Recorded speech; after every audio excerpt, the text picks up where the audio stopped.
Hello everyone, nice to have you all on board and happy to support the hackathon. So my name is Ludovic Augé, I'm the project manager for Solu, and I'm going to give you an overview of what is Solu. Just to do that, I would like to do a side step not to talk specifically on the DIAS. You might have heard of it already, but I wanted to highlight a typical example of what DIAS can help you do and what it could look like with Solu. So there will be two parts in our presentation. Firstly, just a presentation about the Starling use case and the connection that can be made to DIAS.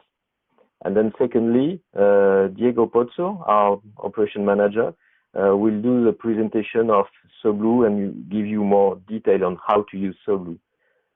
During my presentation of Starling, I will start with just an introduction, an overview of what is Starling, and then Siegfried, our colleague, will help us will demonstrate you what is a Starling portal to give you a real, an actual view of what it is, what are the products you can get out of it, the results. He will explain the way the front-end layer has been developed, while I will be presenting share our experience on the back-end. So let's start. So the Starling use case. Why talking about Starling here with Solu? Firstly, Solu is a DIAS, and DIAS are considered great enablers, have been designed. This concept is here to help unleashing the potential of all the Copernicus data and to be able to use those data with a convenient environment, with cloud offers, support and services, to turn this huge amount of valuable data into high-value information. One of the use cases could be the helping in decision-making. And this is where it sounded interesting to us to present you Starling, because Starling is a service that has been designed by Airbus Defence and Space. It started something like 5 years ago, if I remember well, to support one of our customers, Nestlé. And I'm going to present Starling because Starling is a typical use case of how can we combine the use of cloud technology, huge amount of data, artificial intelligence, etc., and do and also be able to go with the challenge of switching from R&D to full ops at industrial level worldwide. So let's discover it and see what it is more in detail. So Starling is a kind of recipe where you will find a huge amount of data, many data coming from Copernicus program, Sentinel data, but also you will find inside Landsat data and also use of spot data from Airbus. This service has been set up in the cloud because right from the start we had to deal with the challenge of dealing with big volume of data, but you will see that we had just at the moment a decision made by our customer to go just much bigger. We have to work at large scale, and along our process, you will see how did we switch from a regional scale where we could deal at some levels with some manual operation that could no longer be the case when switching to a worldwide scale with a very huge amount of data. And all this was in the frame of a project. So in the end, we had to deliver in time, on cost, and quality to our customer. Starling, what is it exactly? Starling is a service we have designed for Nestlé to help them monitor their oil palm sourcing worldwide, because to them that's the main concern, as everyone knows that oil palm is considered as one of the key drivers of the deforestation. So their problem was about the image and the impact that it could bring on their revenues. So to help them work on that and to demonstrate that their sourcing is correct, and to help them also act on their sourcing chain, because they had to be able to check if in their sourcing there were things that were done badly and had to act on this, they asked us to help them. So we built this service that basically consists in monitoring some areas. As soon as the data is available in this area, we use it. We do classification, compare it to reference, detect if there is a change in the classification between forest and oil palm areas, trigger alerts, and make all this information available to our customer so that he can take appropriate decision and communicate on that. So this service is based on basically the delivery of base map, a land cover map, giving classification between forest and palm oil community of a very huge area, which is 6 million square kilometers over 3 continents, 22 countries. This means that it's a surface bigger than European Union that has been to be analyzed and covered for 20 years of historical archive.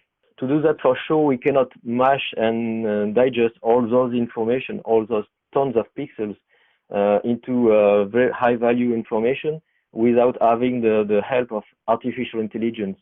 So we had to define a way to create automatically those base maps and then be able to do this in the first step manually.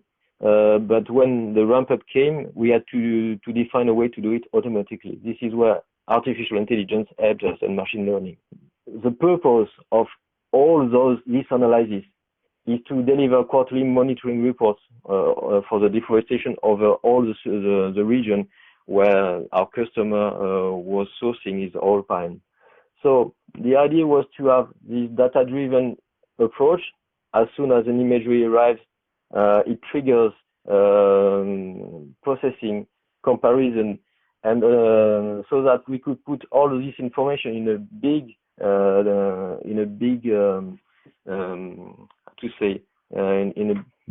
database, so that we can feed then a frontal layer, a front end that will be demonstrated by Adrien. And this frontal is the entry point for the customer. So we had to do that and to tailor this front end to the customer needs so that the information is not only available, but it fits what is needed by the customer. And it's really usable to take decision and act with it. So there has been a lot of work on the front end side as well, not only on the back end side with this huge amount of volume, but there's a lot of work in making the things in the appropriate way so that it is smart enough to be useful. And we also do some weekly computation of analytics that are helpful to make those decisions about what should be done on the field to act on the deforestation. So basically, Starling, we can consider that we have 3 background steps and then 1 step on the front end side. On the background, firstly, we make use of imagery from Copernicus, from Landsat, from Airbus Constellation.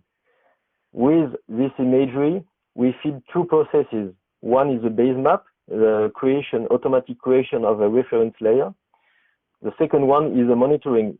From this reference layer, every new data entering the areas of interest are automatically used to generate comparison so that we can trigger alerts. For sure, all this is based on automatic process. So we had to define a way to provide quality control, but for sure not over the entire the exhaustivity of the data. That was just impossible. But we had to define a way to sample data and make sure that we can assess the quality and that the classification is good, that the events detected like deforestation to forest to oil palm was correct, etc. From this huge amount of data, we just generate a very concentrated amount of data that is delivered into an internal database, which is the backend basically of the front part, where you will find the GUI presenting the results having interactive way of presenting the data so that the people on the customer side can inquire, analyze, and check and anticipate the problems, so they can fulfill their commitment of being able to engage their suppliers, coming back to them and work with them to limit deforestation, to also propagate a feedback on the ways they do their sourcing to transform their industry, and also to be able to communicate, to demonstrate what are the impacts and what are the progress done. So basically, that's the concept of Starling. So now I'm going to leave the floor to Adrien, who acted as the guide to define this front-end part, and his work has been mainly to do the work to go from the customer requirement to the development teams and iterate on that using agile methodology, because one main challenge actually was in the fact that the customer didn't knew actually what he wanted. So we were doing some co-working, some co-creation with the customer at the same time, and Adrien handled all this process. So he's the good guy to present you now the front end. So hi everyone. Very pleased to be here and to be able to demonstrate Starling capabilities. So let's. So yeah, as Ludovic said, I worked on Starling as the product owner. I made sure that the Starling web platform was easy to use and adapted to users. And this is not a simple task, but I'll come a bit on some tips about this later on. First of all, Starling is satellite imagery, meaning that we will have different waves of viewing the data, and the first thing that comes is the image that comes from the satellite. So here we have a first view of the satellite imagery. I suggest I'll talk a bit about the process behind Starling, and later on let Ludovic go further with the following, and hopefully we'll be able to have a little demonstration at the end. Sorry about that. So I wanted to talk about a bit the context behind various projects. So we have with Starling a very special case where we had a lot of different kind of data. We have the satellite imagery that comes from various forms. We have high precision and high volume to handle. We also have another kind of layer which we call the base map. So this is the land use of the Starling layer, meaning that we are capable of knowing on the ground what is going on. Is it forest? Is it maybe another commodity that is being grown, like palm oil or pulp and paper and so on? And then we have a deforestation layer. The deforestation layer is the difference that we can see between, at some point, forest, and then another time we don't see the forest, and we can basically say that there has been deforestation. And on top of that, we need to include the supply chain data. The supply chain data is all the data that has been embarked with our customers. So, for instance, Nestle, and for instance, the palm oil industry. We have various actors. We have mills that process the palm fruit and then make it an oil, and these fruits come from the concessions, so the boundaries. So the full supply chain is actually various kind of information that comes from the boundaries and the mills in order to obtain the palm oil. And we have different use cases. So for the same web application, we wanted to have a tool that would be useful for GIS experts. So meaning that they would be able to take the data, run some interactive analysis tools, and get some feedback on it. But we also want, well, the main, yes? Do you have some slides that you want to share, or while the demo is run, maybe some from Starling on the background? Yes. Ah, okay. So you weren't seeing my No, sorry. Yeah, I thought that was so the now, case. Now it's sharing, right? Yeah, now that's Can good. You see my screen now? We Okay. can see it now. Oh, sorry about that. Yeah, it must have been a bit awkward. So yeah, as I was saying, the various data, satellite imagery, the base map and the deforestation layer, and then the supply chain. So this is the first set of various data that it's a context that we have to handle, coming from various size and with various challenges. One of them is by the volumetry. Another one is by, well, how do you handle it? How do you serve it? And how do you make sure it's accurate? And the third one, the supply chain, is, well, it comes with the challenge of how do you get this kind of information from a client?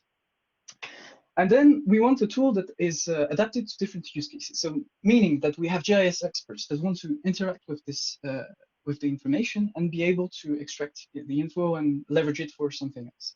But we also have the responsible sourcing managers, our main target in the end, because they really need a very simple tool in which they have a green, yellow, red system in which they know where they can focus their efforts and work on how to fight deforestation. And then we also have experts on deforestation, such as our partner, the NGO Earthworm, that does a huge amount of work in trying to understand what is considered deforestation, what is not, and what should we be doing in certain cases and not with others. And so various data, different use cases, and also time constraints. With time, because we had a product to deliver, budget, we couldn't we had to be very careful in our spending, and resources, because we had a set amount of people that could be working on this project, and it couldn't be expanded. And the question is, how do you manage in this context to get a product and to have customers that are using it and making, well, are happy with the product? And for that, you need a process, and a very, well, we decided to go for a human-centered approach or design, meaning that we try to really always go back to users' needs. Because in the end, if they're not happy, or if we don't understand their needs correctly, well, the product will not work. So yes, so this is the basic principle. There are many approach or process or framework where you can implement a human-centered design. The one I'm showing here is, I think, taken from design thinking, but it's always kind of the same idea. So first, you really need to understand your users. So for that, you have to, well, make user interviews, really talk to them, try to understand their motivation in using the software, their limitation, their frustration, and how they can be happy with it.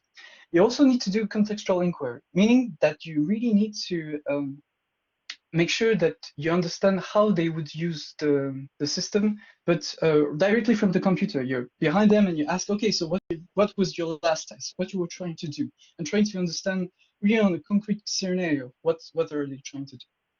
This helps to build like a projection of the ideal users or average users that would use the system, and always refer to this image in order to find solution that is the most fit.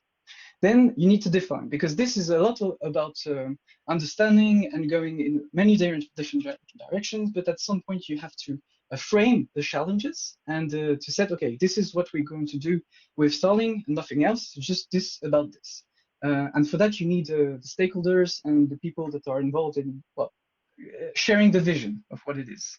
Then you need to ideate, meaning that once you have the frame of the challenge and you know what will make the users happy, you need to find different ways and solutions in order to help this. For this, you have some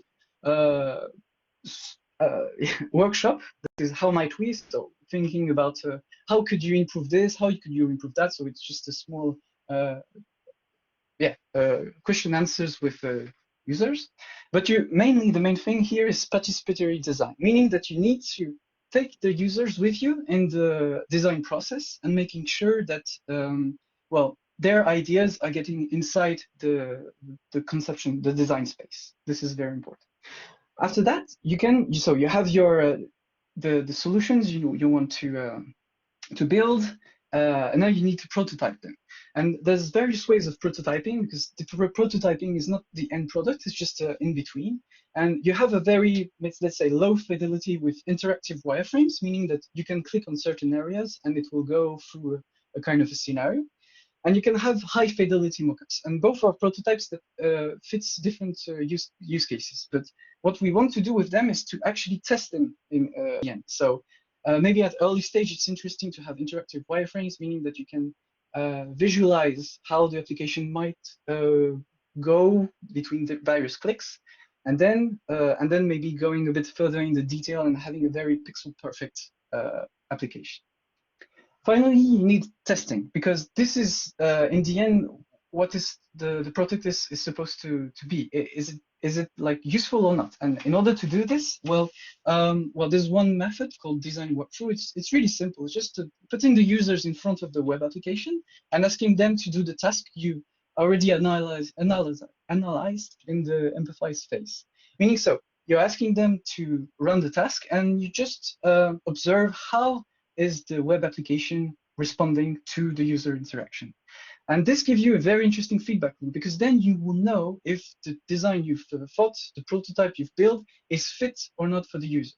And there's a retroaction loop. So once you have finalized, once you've done with the testing, you can go a bit back in time and thinking about, okay, maybe we should try to solve another issue, because this is not just about that, it's maybe also about, so you go on the second iteration and you try to ideate a little bit more precisely on something else.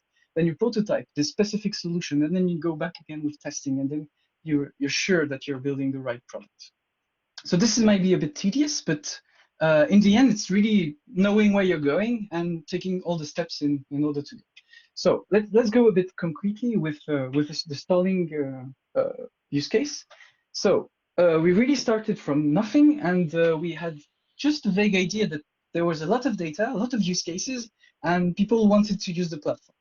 So what we decided to start with is a very classic workshop called Google Design Sprint. I'll let you Google it outside. It's just very simply a way of setting everyone together and discussing in a very directed way how you want to build a product.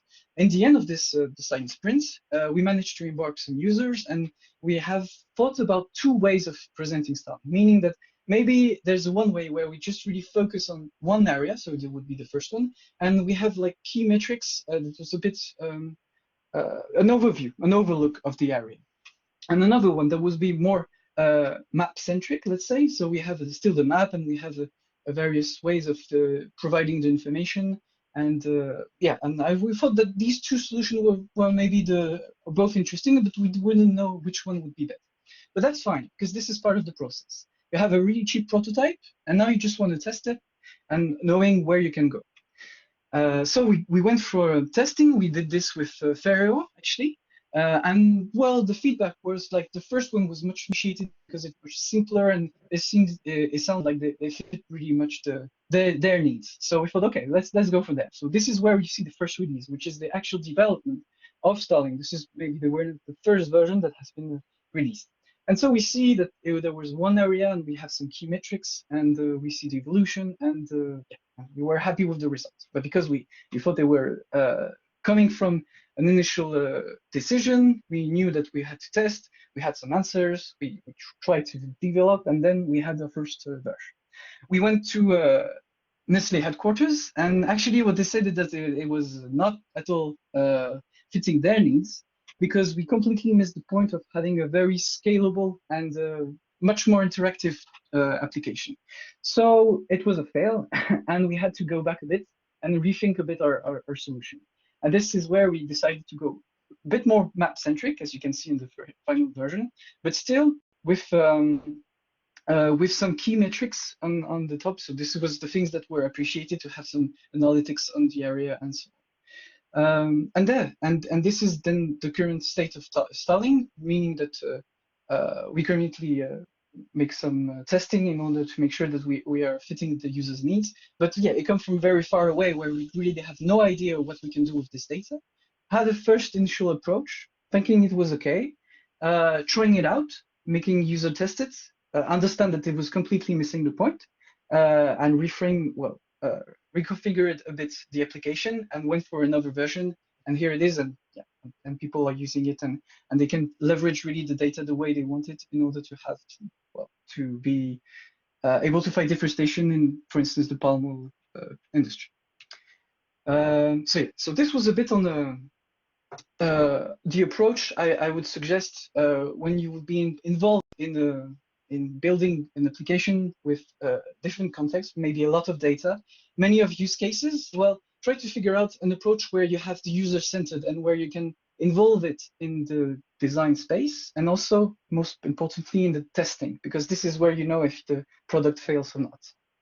And then I'll just add a small personal feedback on how design can be a speed up for this process, because in the end, we always think about design as maybe something cosmetic or aesthetic, and this doesn't really change the nature of the product, or can maybe make it successful or not. But I mostly disagree. I think design should be in the heart of the development space, because, well, it can be really a speed up factor. And for instance, one of the key things that I've observed from the development of Starling is that when you try to find the right patterns, so this would be the interactive patterns, for instance, or the design patterns, then you can try to build somehow a first system that is first very friendly, user-friendly, in the sense that if you always see the same look everywhere in the application, well, users will feel at home. So this is already a good point for user experience. But most importantly, it's for the development phase where you have always the same kind of blocks that are repeated everywhere. Then it works, because developers don't have to redo it all the time. And so you win on this. And so, yeah, and really finding those patterns and refining with testing and end users, I think, is a key to have a speed up for the development of an application. And here's some example of the Starling, taken from the Starling web portal, where, for instance, you have the side panel and you have different ways of displaying the information, where we try to always reuse the same pattern.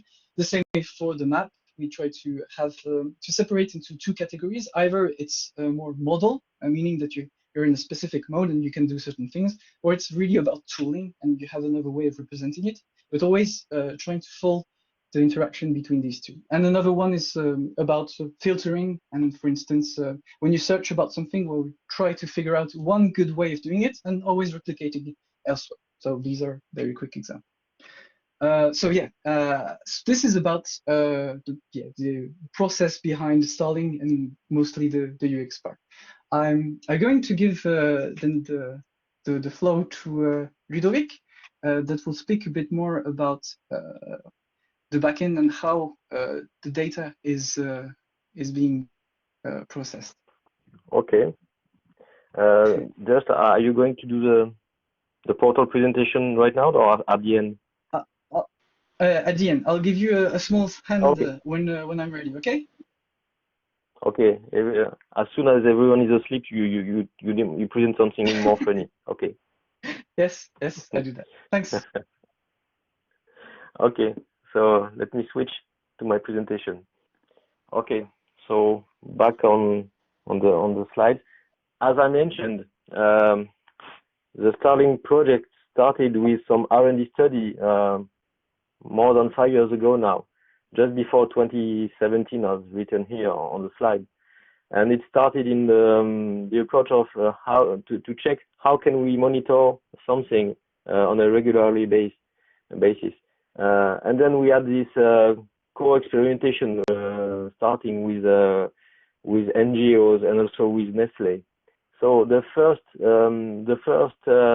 target, the first business model, in fact, was let's try to make Starling at a landscape level, meaning a regional level, where basically we would produce a coverage map, a reference map, and monitor some deforestation of over very specific areas made available in selected countries where that was the most relevant, targeting the whole palm industry.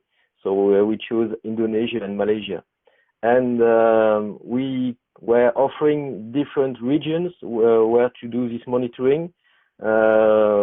Basically 7 landscapes you can see on the right side, upper right side, ranging from 10 to 20,000 square kilometers. The process was semi-manual or semi-automatic, as you like. Mainly the base map, the reference map, was produced manually by experts. So at this scale, that was okay, and it was taking something like 3 months to generate a landscape, a base map, and the landscape, the monitoring of it. We already had an automatic processing chain on GCP, on Google Cloud Platform, sorry, because at that time the DIaaS concept was not yet implemented. So we decided to go to Google. That was the most simple to us at that moment. And we already had this data-driven triggering mode. As soon as the data intersects in the storage, we were monitoring as soon as the data was arriving and intersecting one of the 7 landscapes. It was triggering its classification, then its comparison to the base map. That was feeding the system with semi-refined information to be able to present it to the end users. And on the web portal, we firstly decided to go with standard tools, basically at this moment S3 tool. And for sure, the supply chain we didn't go to the extension of presenting the data consistently with the supply chain of the customer, for instance, with the location of the oil mills, etc. With no analytics. That was the first step. So that was our first approach, and we have iterated with Nestlé on that, and finally, by the middle of 2018, 2019, they decided that okay, that was interesting. That could fit their need, their purpose, but they didn't want a cost model based on square kilometers they were monitoring, because they wanted to do everything right from the start, the full picture right from the start. So we had to find another business model, and the result was mainly a few things that were really, really important with high impact. Firstly, moving from 10-20,000 square kilometers to 6 million square kilometers, there was a huge ramp up to do, a huge scalability challenge to deal with. Secondly, this is not just a matter of having huge amount of data. It's about infrastructure and architecture, and see where could be the bottlenecks. And thirdly, adapt the way we present the information and go further in the value chain to meet the expectation of the customer. So we had to do this in something like 6 months. So basically, we had 3 big challenges, because adjusting the size, the scale of the service was a challenge, because it was bigger, but okay, everyone was saying at that moment, okay, you have the cloud, that's scalable, so it will be easy. But it's not just a matter of computing power. It was just about having an idea of what does it represent to handle such a big volume of data. And secondly, how to adapt our processing chain to cover this and to fit, to have our cost fitting the selling price. As the structure of the selling price did change, the business model changed, we had to review our architecture, because the way we had implemented the service on the first step were generating costs that were not in line with what we were able to sell. So we had a strong reverse engineering process to redefine, to rewrite our chain and our code. And third part, the part where Adrien spent a lot of time, is working on the frontal. For sure, this part is not consistent, not directly in line with the DIaaS concept and Solu. Fair enough. But what we clearly saw there is that it's one thing to go to the cloud, to use cloud technology to be able to have technical power. But if you want to make it efficient and not to get lost in the middle of this complexity, you really have to make sure of what do you have to do. And in that context, as Adrien explained, that was an iterating process with the customer, because he was clearly discovering the quality of the information he could receive, how fit, how interesting it was, what was the limit of this information, but also what were the opportunities from this information, and all those things were added in an iterative process.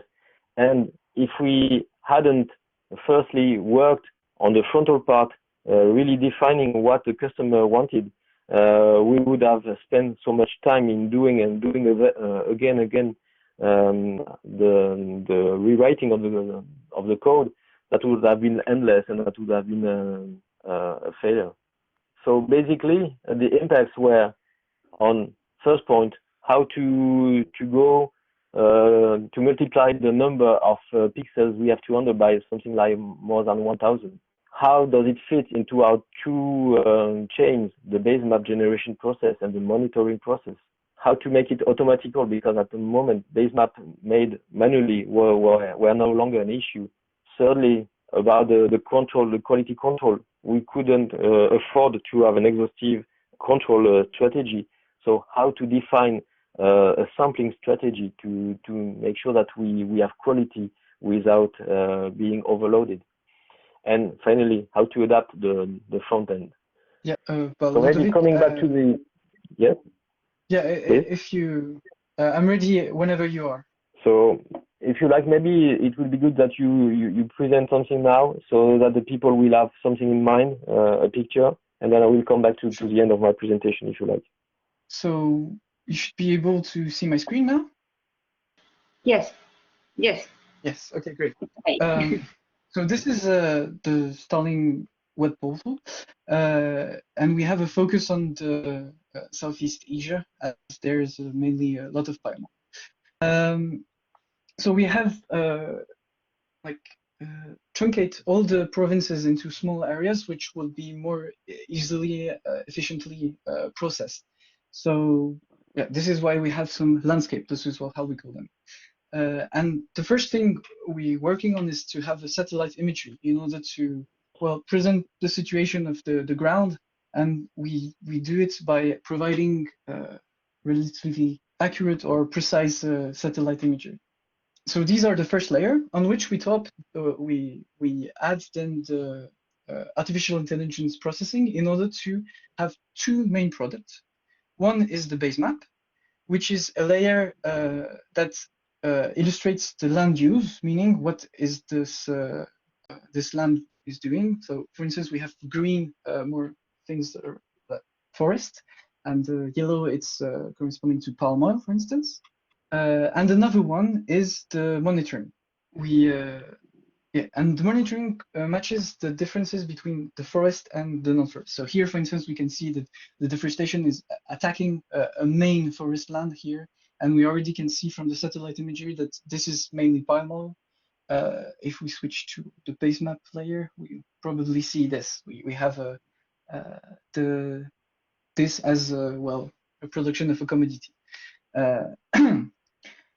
In order to adapt to various use cases, as I mentioned, so we try to implement some little functionalities such as like a transparency for the base map in order to make some differences. So we see it's kind of accurate on this area. This is like a good feedback we can already see. And well, some tooling in order to understand if what drives the deforestation. So for instance, for the base map here, we can use a land cover over time, so a distribution of the different classes of the land map over time. So meaning here we can see that clearly the forest is decreasing for which appears to be, well, other commodities we don't really know, and what we know is palm. So palm oil has been growing and other commodities as well. What we know is that deforestation is decreasing, that's for sure. And this kind of interactive tooling is helpful for GIS experts in order to understand what drives the deforestation. But so these are more for the GIS experts, and for, let's say, general public, we also had time series, which is a neat way of viewing the evolution of the base map over time. So we can see the evolution of the deforestation year after year. I don't know if it's very clear. And so yeah, and this allows us to have a very neat differentiation of to appreciate how well the deforestation has been decreasing in a quick, very efficient way, let's say. So these are the tooling that has been built around Starling in order to adapt to different use cases. And I've been speaking about the base map and the satellites underneath. We also have the monitoring layer, for which we also have different kind of interaction. So one of them is to, let's say, quickly understand where is the biggest patch of deforestation. For this, we use the interactive analysis that from the area given will make pop out the highest deforestation. So here we see that this is the one with the highest deforestation, and we have a direct zoom on it and see where it is. And most of the time, people are more looking to a certain period of time. It may be, for instance, to work on the latest quarter. So they will use the period setting in order to just have this period filtered out, so that they can maybe work on, I don't know, some differentiation between the 1 year or one quarter towards another. This is just the raw images that we have parsed that have processed with different algorithms in order to have this kind of information. But it doesn't really help the end users, because what they want to do is to understand their impact with the supply chain. So what is missing here is actually the supply chain information. So as I said, there are two main things in the palm oil industry. There are concessions, where you have the areas where you produce the palm, and you have mills in which you have the oil. So every time we have a way of having, so these are concessions where the palm is being growing, and then they are always referring back to one mill that will then process it and make the oil. And a client as Nestlé, for instance, will buy the oil to a certain mill and want to assess if this mill is at risk or not towards deforestation. And for that, well, there's a lot of things going on, and I won't be able to explain too much. But what we can see, for instance, here is that this mill is partially okay, because mainly most of its production comes from concessions that has been labeled as clean or no deforestation since 2016. That we can consider it's fine. But for some of them, there's a problem, and they need to see what the problem is. So it's trying to go from the concept which they expressed of having a very simple way of having green, yellow, red mechanism. So as we see, but still trying to go a bit further and give some detail on what might be going on. And for instance, here the mill is in red in the end, so this is the icon of the mill, and so we need to do something. We have to do something because it's not completely good. So yes, this is about the scoring of the mill, and we have added some analysis around the supply chain, the different supply chains. So for instance, for this mill, since 2016, we can see the different deforestation that has been linked to this mill for 5, 20, and 50 kilometers radiuses. So these might sound a bit abstract or random, but actually it's the work from our partner, NGO Earthworm, that has been working, decided that 5, 20, and 50 kilometers is the radiuses that we want to work with. And meaning that we are looking for all the deforestation around the mill at these radiuses. And so what else could someone using Starling could do is then to try to figure out, maybe working on a particular patch of deforestation, let's say, I don't know, this one, and trying to measure the distance with the closest concession. So here we have, for instance, approximately 8 kilometers, and another tool is to try to find it closest to the mill, and this would be 53, for instance. And this gives some indication on how involved the mill can be with one deforestation, for instance. So this is just on the mill level, but we also have a very scale to scale it a bit further. And how do we do it and still keep it simple? Well, we just use simple patterns of green, yellow, and red. And this was kind of appreciated with responsible sources managers, because there was an easy way of grasping the seriousness of the situation or how good they are going. And meaning that they see the greens, and their main objective, their goals, is to make this green higher. And how they do it? They do it by cutting out the mills that don't cooperate or are having issues, too many deforestation that it's impossible, or trying to work with meals in order to set up a place, monitoring system in place and things in order to control that they are not associated with any deforestation.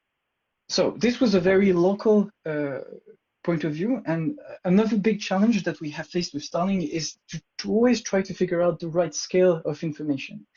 Because here, for instance, you don't see any concession, you don't see the monitoring, and still Starling makes you some kind of way of knowing that, for instance, this area is much more red than this area. So you can still work and use Starling on a high zoom level. And this was actually expressed by the end users, and the only way you know it is by putting a test version in their hands and collecting feedback. So yeah, and this was a whole challenge in order when should you start displaying deforestation, when should you start displaying the concession, when should you start displaying all this various kind of information, and when start, for instance, showing a very clear satellite imagery towards the a less precise one. Okay, and just I'll finish. So there's different ways of interacting with the tool. We have seen that there's a base layer of information. On this, we have process in order to make gather intelligence out of it. Let's say so the land use with the base map and some deforestation with the monitoring layer. Then we add the supply chain data, so the context data of the users, and we try to make all the right tooling for them to mix these two kind of the information together. But the next step is to try to have import and exports working with them. So this is why we have built some Excel exports that they can run just for this given area or for the whole planet.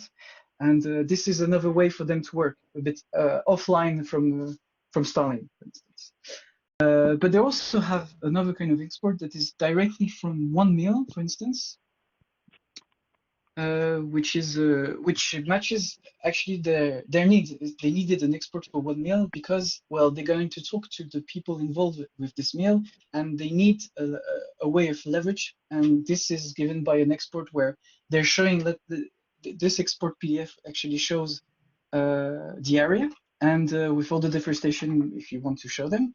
And it's a very clean way of well, it's an efficient way of having leverage towards your supplier when they don't want to cooperate, for instance. All these of kind of information you can gather and collect them by having the user feedback. Yes, this is the main thing I wanted to share with you today. So yeah, that's it for the demonstration. Just to finish and to come back to the initial concept, talking about the DIAS. In Starling, you might have understood that, okay, we're doing a lot of things with a lot of data for a very dedicated purpose. We had to present in a very adapted way to our customer. But basically, what we have here was a base map chain and a monitoring chain to be adapted, to be scalable and be cautious of where are the bottlenecks, to deal with the data, the storage also of the results, because now it's not just a matter of having a few base maps, but to have a lot of base maps, and to be able to connect it to presentation layer using GIS technologies and function as a service. And of course, so a few things like handling the identity of the users, etc. I will skip this one because it's probably not the most interesting. It's far too dedicated. But basically, what happened is that we had to conduct at the same time R&D to define machine learning algorithm to automatically build the base map, deal with bigger data, integrate the biophysical transformation of the data to be able to do the classification, to structure the results, etc., etc.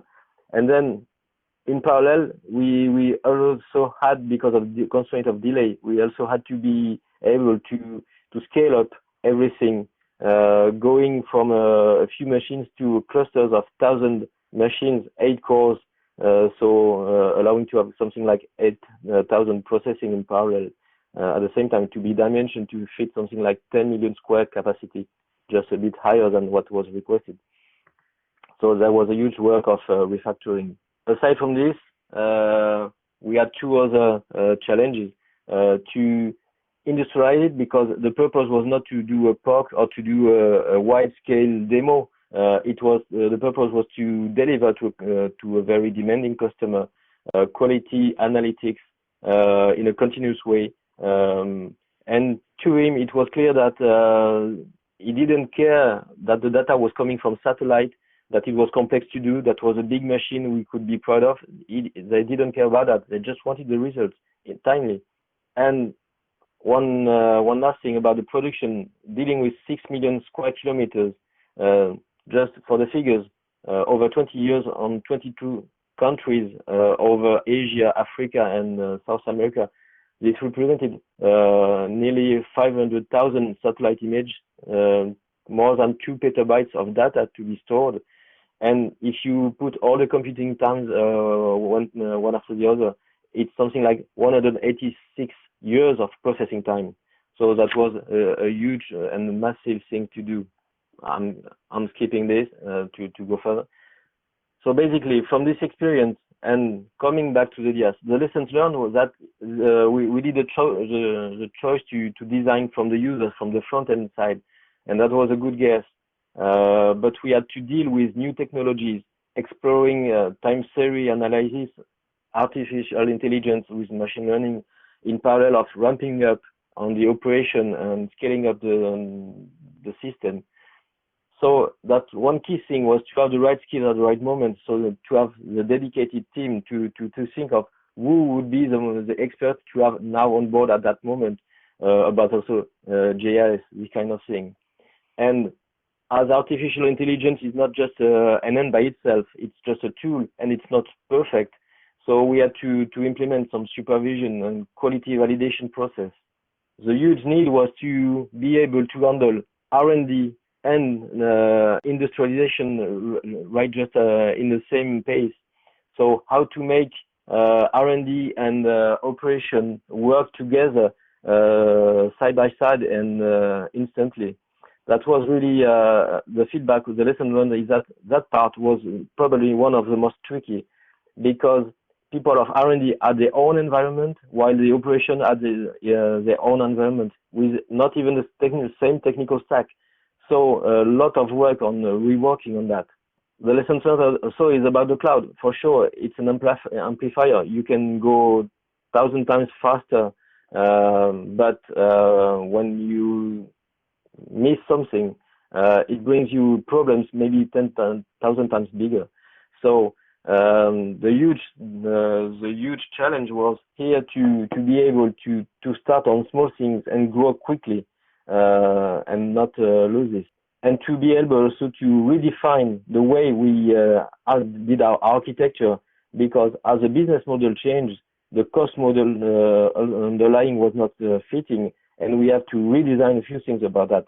Because when you're in the cloud, you pay as you go, fair enough, but if you just think of going to the cloud as porting your legacy application to the cloud, maybe you're making a first big mistake, because you have to redefine the thing. You will be exposed to probably big costs you didn't foresee.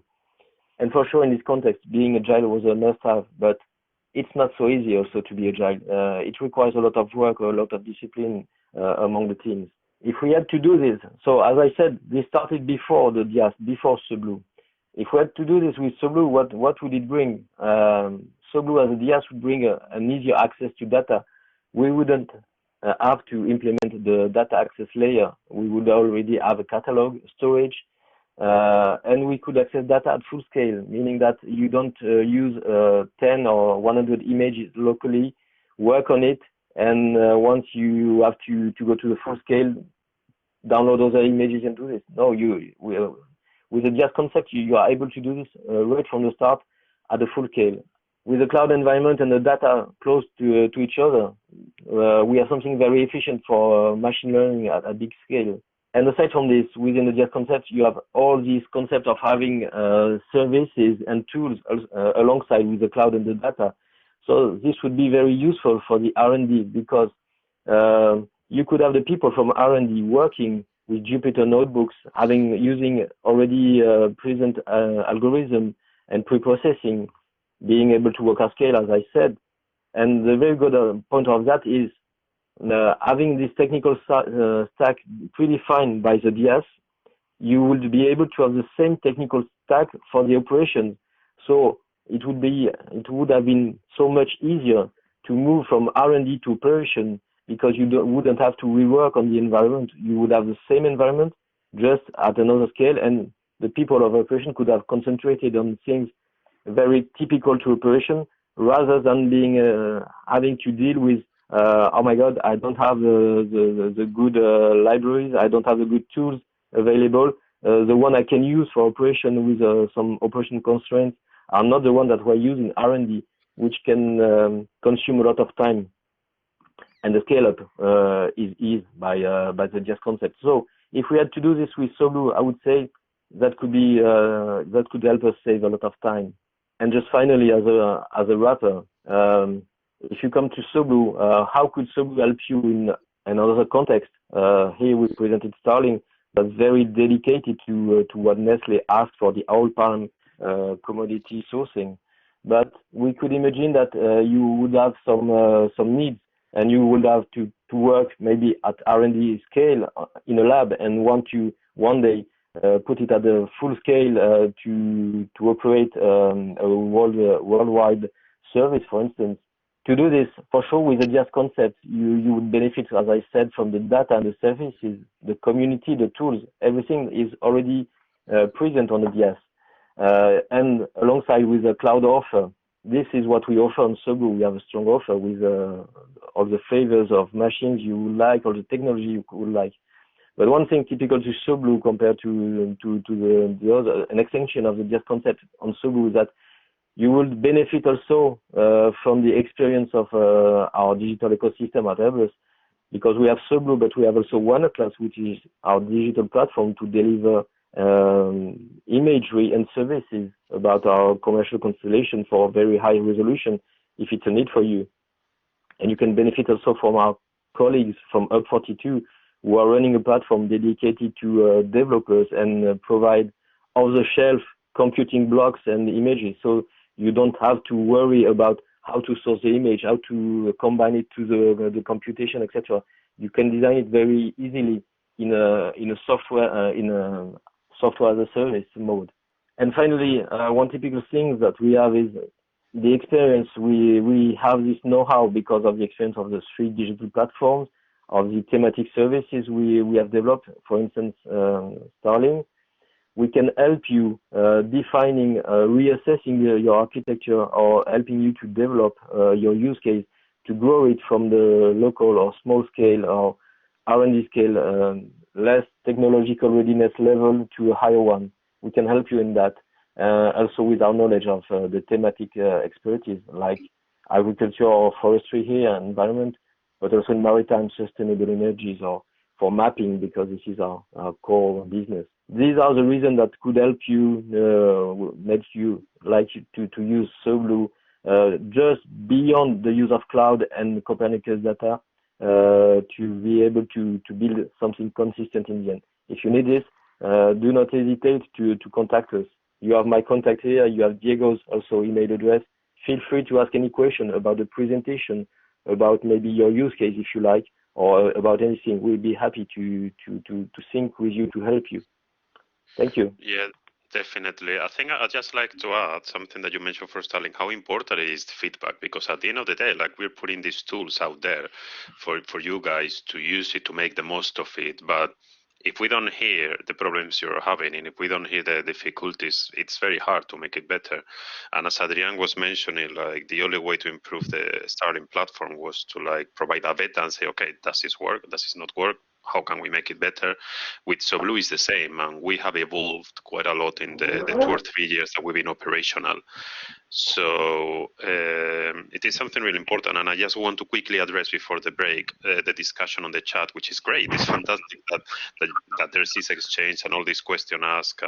I think at the end of the day, this is hard when you look at it, when you look at the data and you look at the logs and you look at the numbers, but the level of abstraction on current software is so high that, and there's so much help, there's so much information out there, not only on YouTube, but everywhere on the web, that, well, as as with anything in life, you know, when you just don't know very well, you just look for help. And I think in the end, it's a matter of time, given both the level of abstraction and the information out there, to like little by little start getting to know more about the subject. And I'm saying that with my first person experience, because when I came to this project, I had not been programming for quite a while. I mean, last I did was assembler and C and Java, and JavaScript wasn't really a thing. So, and you know, little by little, you start building up your know-how and your skills, and especially you use these events, like I think Alessandra was saying, to like interact with people and get to know other people and complement each other and learn how to teamwork. And that's absolutely important. That's probably the most important thing you can do in a company like ours, especially, which is quite big. And I'll do just a quick introduction after the break of the company, because I just want to share things that are interesting for me, and hopefully it'll be interesting for you. At the end of the day, here, you know, this is like a learning experience for everyone. So yeah, I just wanted to address those couple of things that I thought that were really interesting. And thanks very much. We appreciate that you guys are engaged and just exchanging messages. That's really cool. Thank you.